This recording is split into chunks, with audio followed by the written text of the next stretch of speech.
মিথি আসার ঠিক কিছুটা সময় পরই আদ্রর মা কল করেছিল, মিথির কথা জানতে চাইল। মিথি তখন ঘুমে বলে সরাসরি কথা বললেন না। মিথির ভাবি তাহিয়া অবশ্য বুদ্ধিমতী মহিলা, এই ফাঁকেই বারবার জিজ্ঞেস করে নিলেন মিথি আসলে কেন এসেছে, কোনো সমস্যা হয়েছে কিনা। যদি আদ্রর মা সুন্দরভাবেই বুঝালেন যে কোনো সমস্যা হয়নি, মিথিকে উনি কয়েকদিন পরই নিয়ে আসবেন, এতে বোধহয় তার ভাবি কিছুটা নিশ্চিন্তই হলেন। অথচ সে চিন্তিত থাকার মাঝে অস্থিরতা ঢেলে দিল আদ্র। কিছুটা সময় আগেই কল করে সে জানিয়েছে যে মিথিকে ও বউ হিসেবে মানে না। দোষ কি? মিথি অন্যের সন্তানের মা হতে চলেছে, এটা দোষ। এরপরই শুরু হলো তাহিয়ার খচখচানো। মিথির ঘুম ভাঙার অপেক্ষা আর সে করতে পারল না, বরং রুমে গিয়ে মিথির ঘুম ভাঙার অপেক্ষা না করে গায়ে ঝাটকা দিয়ে বলে উঠল, মিথি, এই মিথি, মিথি, তুমি নাকি কার সাথে কি করেছ? কার সাথে কি করেছ? কার সন্তান তোমার পেটে? এজন্যই তো বলি যে এই মেয়ে একা একা কেন এসে পড়লো। ঠিকই সন্দেহ করেছিলাম যে ওইদিকে কি না কি করে চলে এসেছে। মিথির তখনও ভালোভাবে ঘুমই ভাঙল না। ঘুম ঘুম চোখে ও কথাগুলো ঠিক না বুঝলেও ভাবির মুখভঙ্গি ঠিকই নজর কাড়ল ওর। চোখে মুখে স্পষ্ট আফসোস ভর। মিথি ভ্রু কুঁচকে বোঝার চেষ্টা চালালো, অথচ বুঝে ওঠার আগেই তাহিয়া আবারও চেপে ধরে জিজ্ঞেস করলো, কার সাথে কি করেছো বলে ফেলো মিথি, ভালোই বলে ফেলো। আগে তো তোমায় এমন মনে হয়নি, দিব্যি ভালো চরিত্রের মেয়ে মনে হয়েছে। বিয়ের পর কি হলো হঠাৎ যে অন্য পুরুষের সাথে সম্পর্ক করেছো? নাকি ওই পরপুরুষটা মুহিব? মিথির চোখের ঘুম গেলেও চোখ জোড়া ঘুমো ঘুমো। বোধহয় আজ কয়েকদিন পর তার এই সুন্দর ঘুমটা হলো, অথচ তাও পরিপূর্ণ হলো না। মিথি ছোট্ট শ্বাস টানে। ভাবির শেষ কথাটা শুনে প্রায় সঙ্গে সঙ্গেই বলে উঠল, ভাবি। তাহিয়াও মুহূর্তেই উত্তর করলো, ভাবি বলবা না একদম। মুহিবের তো তুমি পছন্দ করতা না? মুহিব তো শহরেই থাকে, শহরেরই কোনো একটা ভার্সিটিতে পড়ে। কোনোভাবে ওর সাথে তোমার সম্পর্ক হয়ে যায়নি তো মিথি? বিয়ের পরও আবেগ অনুভূতিগুলো জল করে উঠেনি তো আবার তোমার মনে? ছি, আমার ভাবতেই তো লজ্জা হচ্ছে মিথি। মিথি একটা সময় সত্যি মুহিবের প্রতি দুর্বল ছিল, সত্যি কিশোরীয় অনুভূতির সাথে পেরে না উঠে ও মুহিবের পিছু ঘুরত, পাগলামো করত, চিঠি দিত। তার মানে এই নয় মিথির জ্ঞান বুদ্ধি লোপ পেয়েছে সে অনুভূতির সাথে। মিথি তো যেদিন থেকে সিদ্ধান্ত স্থির করেছিল যে সে আদ্রকে বিয়ে করে নিবে, সেদিন থেকেই মুহিবকে ভোলার শপথ করেছিল। প্রথম দিকটায় ওর কিছুটা অনুভূতি কাজ করলেও ধীরে ধীরে বিয়ের পর যখন কঠিন বাস্তবতার সম্মুখীন হলো, তখন ওর মুহিবের কথা মনেই পড়ল না। মিথি এতটা জ্ঞান বুদ্ধিহীন নয় যে ও বিয়ের পরও অন্য একটা পুরুষের সাথে সম্পর্কে জড়াবে, হোক সে এক সময়কার আবেগ কিংবা অনুভূতি। মিথি সত্যি পরকীয়ায় জড়ানোর মতো মন মানসিকতা নিয়ে বড় হয়নি। তাহলে ভাবি কেন ভাবলো এমনটা? মিথি সোজা হয়ে বসল, গায়ের কাঁথাটা একপাশে নিয়ে ভাঁজ করতে করতে বলল, যে সম্পর্কটা আমার বিয়ের আগে এত এফোর্ট দেওয়া সত্ত্বেও হলো না, সে সম্পর্কটা আমার বিয়ের পর হয়ে গেল। আমি এতটাই নির্বোধ যে বিয়ের পরও পরকীয়ার মতো নিচু একটা সম্পর্কে জড়িয়ে বাচ্চা নিয়ে নিব। আমি যেখানে আদ্রদের বাসা ছেড়ে 2-1 পা অবধি বাইরে যেতাম না কখনো, সেখানে মুহিব ভাইয়ের সাথে সম্পর্কে জড়িয়ে পড়লাম আমি আরামে। শুধু সম্পর্কে জড়ানো হলে তো মানা যেত, আমি কিনা মুহিব ভাইয়ের বাচ্চার মা হয়ে গেলাম অবৈধ সম্পর্ক করে। রিয়েলি তোমার সত্যি মনে হচ্ছে কাহিনীটা ভাবি? মিথির ভাবি তাহিয়া শুনল এসব, অথচ থেমে গেলেন না। পর মুহূর্তে আবার বলে উঠলেন, তাহলে কাকে দেখে তোমার এমন মতিভ্রম হলো শুনি? কার জন্য নিজের ন্যায়নীতি ভুলে বসেছো এভাবে? একটা অবৈধ সন্তান এভাবে পেটে বয়ে নেওয়ার কারণ কি মিথি? অবৈধ? ওর সন্তান অবৈধ নয়। মিথি জানে ও বৈধ, ও পবিত্র, ওর গায়ে কোনো কলঙ্ক নেই। তবুও কেন বারবার প্রশ্নের সম্মুখীন হতে হচ্ছে? মিথি চোখ জোড়া টানটান হয়ে যায়, ভাবির দিকে চেয়ে স্পষ্ট ভঙ্গিতে বলে উঠল, ভাবি, ওকে অবৈধ বলার অধিকার আমি তোমায় দেইনি। বুঝে শুনে কথা বলো ভাবি, যা মুখে আসছে তাই বলে ফেলো না। মানবো না আমি। তাহিয়া মুখ ভেঙ্গালো, বলল, অবৈধকে অবৈধ বলবো না তো কি বলবো? বৈধ বলবো আমি? মিথির মুখ চোখ কঠিন হয়ে আসে কেমন। তার চরিত্র নিয়ে প্রশ্ন উঠেছে উঠুক, মিথি মেনে নিচ্ছে তো, কিন্তু তার সন্তানকে অবৈধ বলার সাহস পায় কি করে? বলল, ও অবৈধ না, বৈধ। এটা জাস্টিফাই করার তুমি কেউ না ভাবি। আবারও বলছি, ও অবৈধ না। আমি কেউ না? উঠে তো বসেছ আমার ওই ঘাড়ে, আবার আমায় বলছো আমি কেউ না? শোনো মিথি, তোমার নিজের ওই স্বামী এই বাচ্চাকে অস্বীকার করেছেন।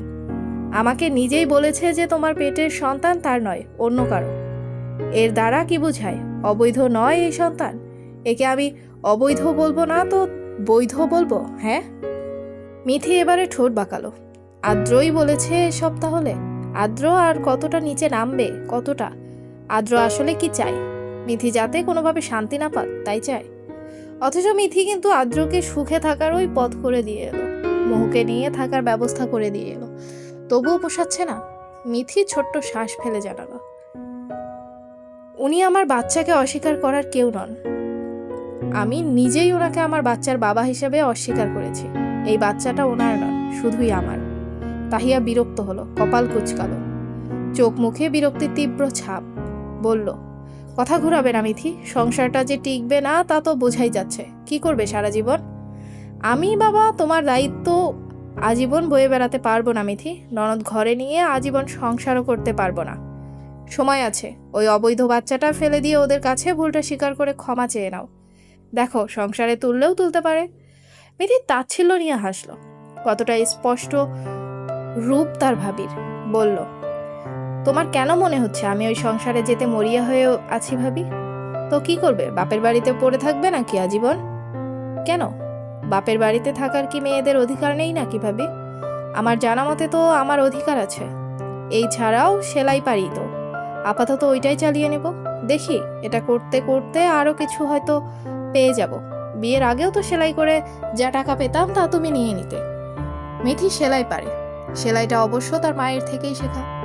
তার সেলাই মেশিনটা এখনও জানালার কাছে পড়ে আছে অবহেলায়। অথচ একটা সময় বিয়ের আগে মিথি এতে সেলাই করতো মোটামুটি। আর যা আয় হতো তাতে তার সবটাই যেত তাহিয়ার হাতে। ভাইয়ের সংসারে খাচ্ছে বলে কথা। তাহিয়া মুখ ভাঙালো, বলল, সেলাই করে কত টাকাই আসবে? পড়ে তো থাকবে সে আমার সংসারেই, টানতে হবে সে আমাকেই। আমি বাবা তোমায় এত বহন করতে পারবো না মিথি। এখনো সময় আছে। আদ্রর হাতে পায়ে ধরে হলেও সংসারে ফিরে যাও। দরকার হলে আমি আর তোমার ভাইও সুপারিশ করব, তবুও সংসারেই ফিরে যাও। মিথির পছন্দ হলো না কথাগুলো। বিছানা ছেড়ে উঠতে উঠতেই বলল, বহন করতে হবে না আমায়। আমার খরচ আমি যেভাবে পারি ওভাবেই চালাবো ভাবি। তবুও ওখানে আর কখনোই ফিরবো না আমি। তাহিয়া আবারও বলল, দেখো মিথি, ফটর ফটর করো না। আমি তোমার ফটর ফটর সহ্য করবো না। ওখানে না ফিরলে বরং মুহিবের কাছে চলে যাও। আমি আজই ওর নাম্বার নিয়ে কল করে জিজ্ঞেস করব এই ঘটনাটা কে ঘটিয়েছে। তাহিয়া কথাটা বলল ঠিক, তবে সত্যি সত্যি যে করবে তা ভাবেনি। অথচ মিথিকে অবাক করে দিয়ে তাহিয়া মুহিবের নাম্বার কালেক্ট করল। সকাল সকাল মুহিবকে কল করেই বলে বসলো, এই মুহিব, মিথির সাথে তোমার কি সম্পর্ক? ওর পেটের বাচ্চাটা তোমার? হ্যাঁ, তুমি ওই অবৈধ বাচ্চার বাপ? মিথি তখনও নিজের ঘরে। বাইরে থেকে ভাবির কণ্ঠে এহেন কথাগুলো শুনে ওর ইচ্ছে হলো মরে যেতে। স্রেফ মরে যেতে ইচ্ছে হলো। ছি, শেষ পর্যন্ত মুহিব ভাইকেও এসব জানানোর হচ্ছে, এসবে টেনে আনা হচ্ছে। অতঃপর মিথি দ্রুতই নিজের ঘর ছেড়ে বাইরে এলো। মিথি একটা সময় মুহিবের প্রতি দুর্বল ছিল, এটা যেমন ঠিক, তেমনই এই মুহূর্তে দাঁড়িয়ে মুহিবের প্রতি তার পাগলামোগুলো ভাবলে মিথির লজ্জা হয়। এই মুহূর্তে দাঁড়িয়ে ও কেবল এবং কেবল নিজেকেই ভালোবাসে। এই মুহূর্তে দাঁড়িয়ে মিথি বুঝতে পারে জীবনের নানাবিধ সমস্যার কাছে এসব আবেগ কিছুই নয়। একটা সময় মানুষ এমন আবেগকেই আঁকড়ে ধরে রাত দিন 24 ঘন্টা ব্যয় করে। কারণ ওই যে জীবনে এতটা সমস্যার সম্মুখীন তখনও হয়নি সে। হলে হয়তো বা এসব পাগলামো কখনোই করতো না। মিথি তপ্ত শ্বাস ফেলে। এই যে ভাবি এখন মুহিবকে এই কথাগুলো বলল, এতে মিথির ইচ্ছে হচ্ছে লজ্জায় অপমানে মাটির নিচে চলে যেতে। এভাবে অন্য এক পুরুষের কাছে কথাটা জিজ্ঞেস না করলেই কি হতো না? মুহিবও বোধহয় আশা করেনি তাকে এমন একটা কথা শুনতে হবে সকাল সকাল। কিছুটা সময় চুপ থাকলো, বোধহয় বোঝার চেষ্টা করলো আসলে বলছেটা কি। এপাশ থেকে মিথির ভাবি আবারও বলে, চুপ করে আছো কেন? সত্যিটা বলো, মিথির সাথে তোমার কি চলছে? হ্যাঁ। মিথি এই পর্যায়ে কপাল কুঁচকে বলে ফেলল, কি সব যাতা বলতে যাচ্ছ ভাবি? ছি, মুহিব ভাই কি ভাবছেন?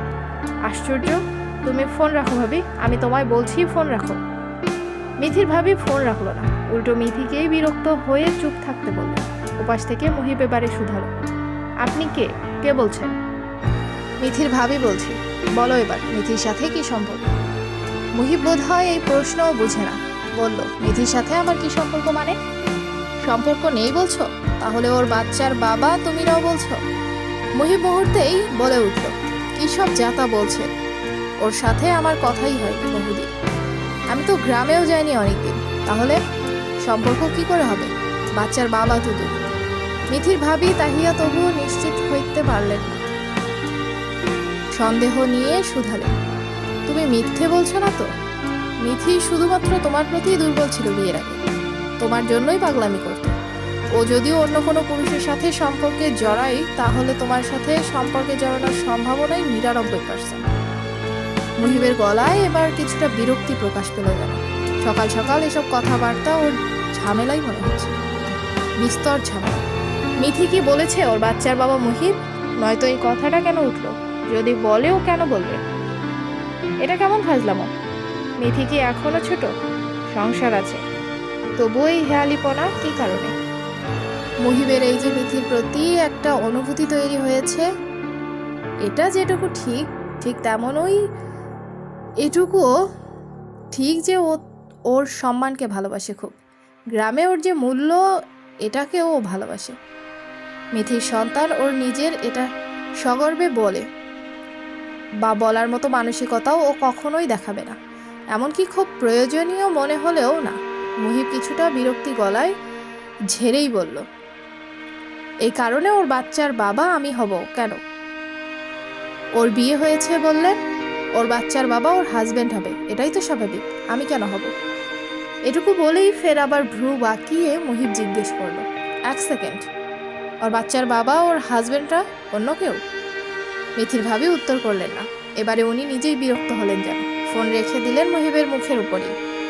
মিথির দিকে চেয়ে ভ্রু বাঁকিয়ে শুধালেন, মুহিব না হলে আর কোন ছেলের জন্য তো তোমার এই অবনতি হওয়ার কথা নয় মিথি?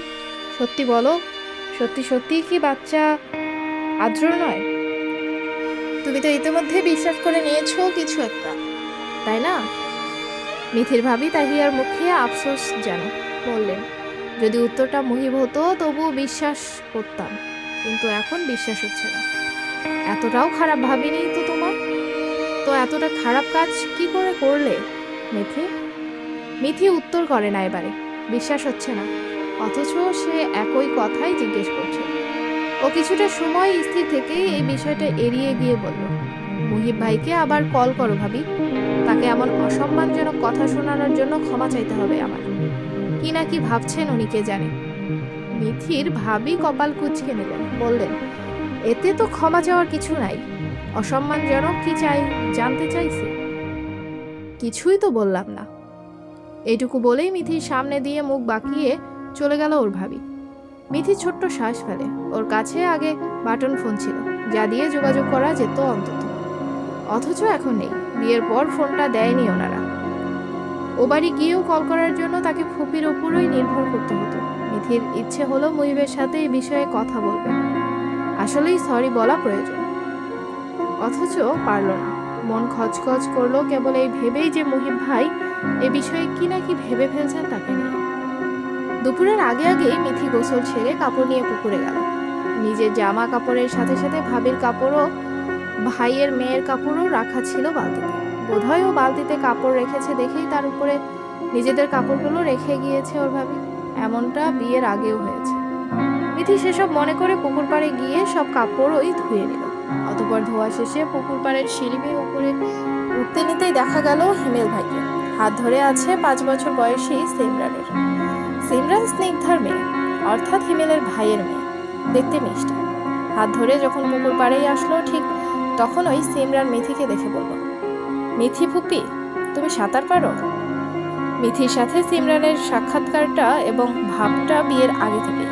বলা চলে সিমরানের ছোটকাল থেকেই ছুটির সময়ে যখনই হিমেলদের পরিবার বাড়িতে আসতো তখন ওই সিমরানের সাথে মোটামুটি ভালো সময় কাটাতো তার।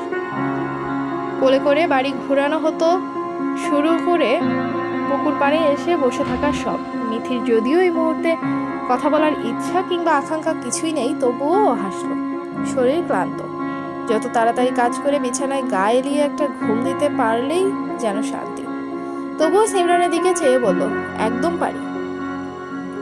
সিমরান উচ্ছ্বাস নিয়ে বলল এবার হিমেলের দিকে চেয়ে, চাচ্চুও পারে, চাচ্চু সাঁতার কাটবে, আমি তা দেখবো ফুপু। মিথি সিমরানের উচ্ছ্বাস দেখে বলল, তাই নাকি, খুব ভালো তো, আসি তাহলে এখন ফুপি। সিমরান নাকচ করলো। সিঁড়িতে বসে মিথিকেও বলল, চাচ্চু পুকুরে নামলে আমি তো একা, তুমিও বসবে সিঁড়িতে আমার সাথে, দুজনে একসাথে দেখি। মিথি বুঝে উঠল না বসা উচিত কিনা। হিমেল ভাই সাঁতার কাটবে এটা সে বসে কি দেখবে? তাছাড়া হিমেল ভাই নিজেও বা এটা পছন্দ করবে কিনা। মিথি হিমেলের দিকে চাইল, চোখ মুখ গম্ভীর। বুঝে না উঠেও জিজ্ঞেস করলো, বসবো হিমেল ভাই? হিমেল উত্তর করলো, আমার সিঁড়ি যে আমার থেকে অনুমতি নিতে হবে। মিথি উত্তর করলো না, চুপচাপ হাতের বালতিটা একপাশে রেখে সিমরানের পাশে বসলো। হিমেল তখন এক সিঁড়ি নেমে দাঁড়িয়েছে।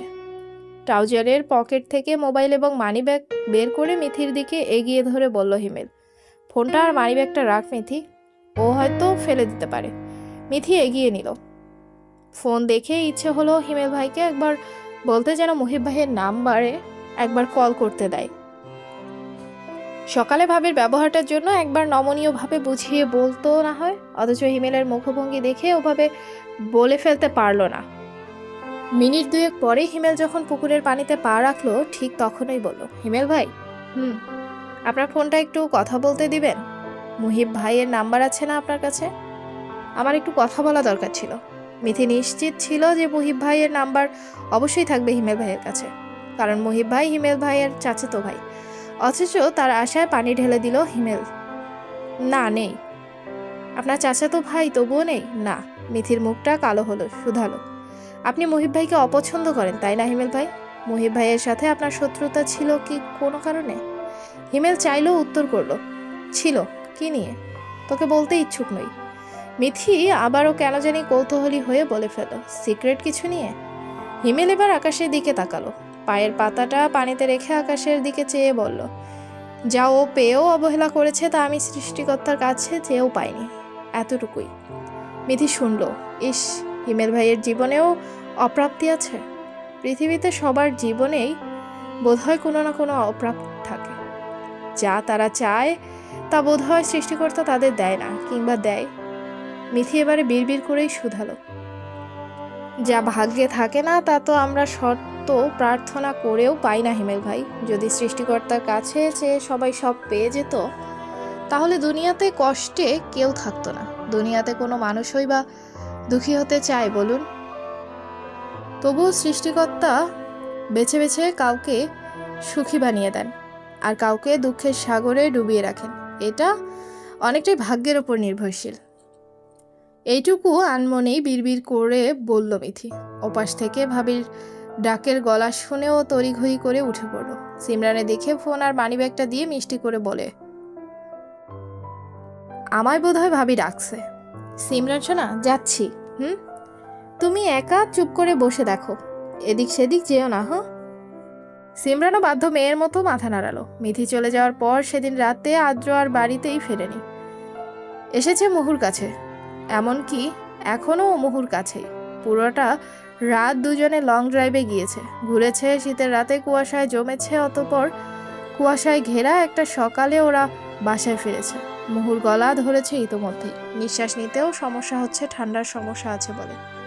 আদ্র অনেকটা সময় চেয়ে থেকে এবারে বলল, এসব লং ড্রাইভ করে নিজের শরীরে 12টা বাজানো, যা তোমার শরীর নিতেই পারে না, তাতে এত ইন্টারেস্ট কেন? নেক্সট টাইম লং ড্রাইভের কথা বললে সোজা ছাদ থেকে ফিক্কা মারব নিচে। মুহুর মুখটা বাচ্চাদের মতো হয়ে গেল যেন। মুহু একদম বাচ্চা বাচ্চা আদুরে, একদম পুতুলের ন্যায়, যে পুতুলটাকে একমাত্র আদ্রই আগলে রাখে, যে পুতুলটার একটা আদ্রই আছে পৃথিবীতে। মুহু যখন আদ্রর শক্ত ধমক শুনে ঠোঁট উল্টে ঠিক তখনই আদ্র এগিয়ে এলো।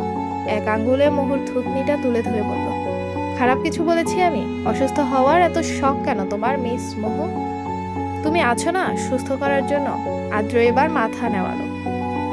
মোহর কপালে কপাল ঠেকিয়ে চোখে হেসে বলল, মিসেস হয়ে যান আমার, আজীবন থেকে যান আমার হয়ে মোহরানী। মোহ হাসে বলল, এমনিতে কি তোমার মিসেস অন্য কেউ? তুমি কি তোমার ওয়াইফকে তোমার মিসেস ভাবো আদ্র? আপনাকেই ভাবি। কিন্তু আপনি এখনো কাগজে কলমে আমার হননি মোহরানী। আফসোস, কত অপেক্ষা করব আর। আদ্র বরাবরই চায় মোহকে, বরাবরই চায় মোহ ওর জীবনে থাকুক, ওর জীবনে সব সময় জড়িয়ে থাকুক। কোনোভাবেই যাতে মোহ ওর লাইফে থেকে না যায়, এর জন্য ওর বহু চেষ্টা। আদ্র ভালোবাসে, পাগলের মতো ভালোবাসে এই মেয়েটাকে। অথচ ও জানে না ও অলরেডি ভালোবাসার সংজ্ঞায় হেরে গিয়েছে। ওর গুণাগুণ বৈশিষ্ট্যর সাথে মিল নয়, এটুকু কে বুঝাবে? আদ্র অবশ্য বুঝবেও না বোধ হয়। ও মোহু বলতে অন্ধ, তাই মোহর গলাটা দুই হাতে আঁকড়ে নিয়ে বলল, মোহু, মোহু, মোহু, আই লাভ ইউ মোহু। এতটা সুখ কেন মোহু তোমার মধ্যে? আমি সত্যি তোমাকে চাই, আমার হও তুমি, এটা খুব করে চাই। মোহু এতটা আহ্লাদে নরম গলায় বলল, মোহু তোমার ওই আদ্র। মোহুর তো এই পৃথিবীতে তুমি ব্যতীত কেউ নেই। যারা আছে তাদের মোহুর আপন আপন লাগে না। মোহুর কেবল এই আদ্রকেই আপন আপন লাগে অনেকটা। এটুকু বলেই পর মুহূর্তেই অনেকটা সময় পর আবার বলল, গলা ব্যথা করছে আদ্র, জ্বলছে খুব গলা, বোধহয় খুব করে ঠান্ডা লেগেছে। আদ্র কথা শুনে ছোট্ট শ্বাস টানে। মোহুকে বসিয়ে দিয়ে যেতে যেতে বলল, মোহু, আম্মু আগে আমায় মশলার লেবু দিয়ে চা বানিয়ে দিত, গলা ব্যথা সেরে যেত তাতে। বানিয়ে আনছি বসো। অথচ বানাতে গিয়ে দেখলো লেবু নেই। আদ্র এই সময়ে বের হলো, বাজার থেকে লেবু আর রেস্টুরেন্ট থেকে সকালের নাস্তাটা নিয়ে এলো। অতপর লেবু চা বানিয়ে মোহকে দিতেই মোহর নাক ছিটকালো। ও নাকি খাবে না, নাস্তাও করবে না। অগত্যা আদ্রকেই জোর জবরদস্তি করতে হলো। নাস্তার প্লেট থেকে খাবার তুলে খাইয়ে দিতে দিতে বলল, গলা ব্যথা এমনিতেই, এর উপর উনি খাবেন না। পরে অসুস্থ হয়ে থাকলে আমি দেখবো তোমায়, সোজা রাস্তায় ফেলে আসবো মোহ, চুপচাপ খাও। না খেলে? আদ্র মুখ ফুলিয়ে বলল, মোহ, ভালোবাসি বলে মাথায় উঠেছ? একদম নয়, কোলে উঠেছি সর্বোচ্চ, মাথায় উঠিনি আদ্র। আদ্র হাসল, উত্তর করল, মাথায়ও ওঠো না করেছে কেউ। তখন বিকাল, আশেপাশে ফুরফুরে হাওয়া। মিথি নিজের সেলাই মেশিনটাও পরিষ্কার করছিল, ঠিকঠাক আছে কিনা যাচাই করছিল। তখনই তার চাচাতো বোন তুষিয়া স্নিগ্ধা ভাবির বোন সাবিহা এলো। মিথি সৌজন্যতার রূপস্বরূপই বসতে বলল। তুষি হেসে বসে গেলেও সাবিহা কিছুটা সময় মিথিকে পরখ করলো। চুপচাপ মিথিকে দেখে পর্যবেক্ষণ করে অতপর হেসে বলল, তুমি মিথি তাই না? আমার অনেক দিনের ইচ্ছা ছিল তোমার সাথে দেখা করার। মিথি সেদিন এই মেয়েটাকেই সিএনজিতে দেখেছে। স্নিগ্ধা ভাবির কথা অনুযায়ী এই মেয়েটা ওনার বোন। মিথিও হেসে বলল, আপনি তো ভাবির বোন তাই না? হ্যাঁ, সেদিন সিএনজিতে ছিলাম, তখন তো বুঝেই উঠিনি তুমিই সেই মিথি। ভালোভাবে দেখতেও পারিনি তোমায়, তাই চলে এসেছি এখন দেখতে। মিথি শুনল, ভ্রু কুঁচকে বলল, আমায় দেখতে? হ্যাঁ, তোমায় দেখার ইচ্ছা কিংবা কৌতূহল আমার বহুদিনের। মিথি এবারেও ভ্রু কুঁচকে বলল, কেন? আমার অনেক কৌতূহল ছিল তোমায় নিয়ে মিথি, বোধহয় কৌতূহল থেকেই। মিথি আবারও বোধহয় প্রশ্ন ছুড়ত, কিন্তু তার আগেই তুষি বলে উঠল, দূর, আপনি মিথি আপুকে দেখে এতটা পাগল হচ্ছেন কেন আমি বুঝে উঠছি না সাবিহা আপু। আপনি আপনি জানেন মিথি আপুর বর কতটা সুন্দর? আপনি দেখলে জাস্ট তাকিয়ে থাকবেন, একদম নায়কের মতো দেখতে। সাবিহাও বলল, তাই নাকি? অনেক সুন্দর? হ্যাঁ হ্যাঁ, অনেক সুন্দর আমাদের আদ্র ভাই। কথাটা বলেই পর মুহূর্তে আবার মিথির দিকে ফিরে বলল, আদ্র ভাই কি সুন্দর গো মিথি আপু? তোমার লাইফের বেস্ট অর্জন হলে এটা বুঝলে। একদম সুন্দর, বড়লোক একটা বড় বর পেয়ে গেলে, জিতে গেলে তুমি, বুঝেছো? মিথির মুখে তাচ্ছিল্য স্পষ্ট। ও জিতেছে সুন্দর আর বড়লোক বলেই জিতেছে? তুষির ভাবনাগুলো কি হাস্যকর। মিথি উত্তর করলো, কে বলল স্বামী দেখতে সুন্দর হলেই নারী জিতে যায়? পুরুষ মানুষের সৌন্দর্য দেখে প্রেমে পড়তে গেলে তুই ভুল তুষি। প্রেমে পড়তে হয় পুরুষ মানুষের যত্নে, ভালোবাসায় ও শ্রদ্ধা দেখে। প্রেমে পড়তে হয় পুরুষ মানুষের ব্যক্তিত্বের। একজন সুন্দর পুরুষকে বিয়ে করা কোনো অর্জন নয় তুষি। একজন সুন্দর চরিত্রের, সুন্দর মনের এবং সুন্দর ব্যক্তিত্বের মানুষকে বিয়ে করাটাই অর্জন।